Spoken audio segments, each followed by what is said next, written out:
धरानी थुक्पा एकचोटि खाइसकेको मान्छेले फेरि फेरि खान मन लाग्ने त कुरै छैन। त्यही भएर आज अथेन्टिक तरिकामा धरानी थुक्पा कसरी बनाउन सकिन्छ भनेर मैले हजुरहरूलाई भन्छु।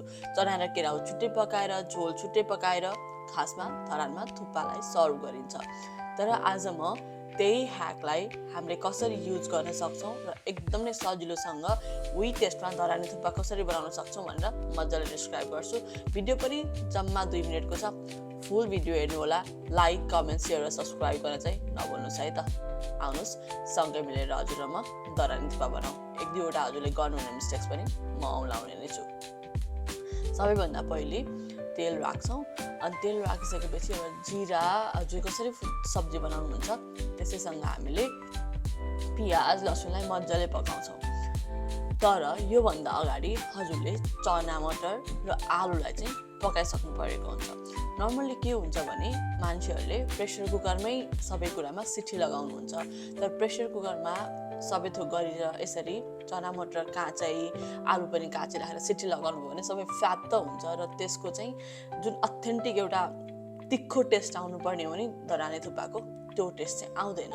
त्यही भएर हामीले रियल धरानी थुक्पा बनाउँदाखेरि चाहिँ यसलाई कराईमा पहिले मजाले भुट्छौँ। अनि त्यसपछि हजुरलाई मरमसला अनि टमाटर त राख्नु भुल्नु नै भएन होइन। टमाटर साइडमै राखेर पकाउनु होला। मैले जसरी नै यसरी साइडमा राखेर टमाटर पकाउनु भयो भने चाहिँ टमाटर मजाले म्यास हुन्छ अनि त्यसको हल्का बोक्राहरू पनि एउटा अथेन्टिक टेस्ट आउँछ। हेर्नुहोस्, तपाईँ हेर्दै फेरि कस्तो यम देखाएको छ।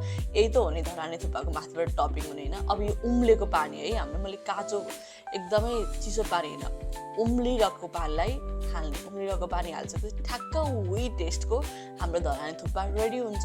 अब यसलाई मजाले थुक्पासँग हालिसकेपछि माथिबाट धनियाँ, पियाज, हरियो पियाजको पात, खोर्सानी हजुरलाई जसरी लाग्छ त्यसरी टपिङ गर्न सक्नुहुन्छ। तर धरानी थुक्पामा खाँदाखेरि कहिले पनि अचार चाहिँ नछुटाउनुहोस् है, त्यसले ट्याङ्गी टेस्ट दिन्छ। मैले चाहिँ यो टमाटर, आलु र धनियाँको अचार लिएकी छु। हजुरले अथेन्टिक टेस्टको लागि भाङको छोपको अचार लिन सक्नुहुन्छ। त्यसले चाहिँ एकदम नै अथेन्टिक धरानमा पाइने जस्तै अचार बनाइन्छ। भाङ छैन भने मैले जसरी नै यस्तै पियाज, टमाटरको अचारले रिप्लेस गर्न सक्नुहुन्छ। अब यसरी नै थुक्पा बनाएर यो जाडोमा एकदमै मजाले इन्जोय गर्नुहोस् र यस्तै रेसिपीहरूको लागि मेरो च्यानललाई सब्सक्राइब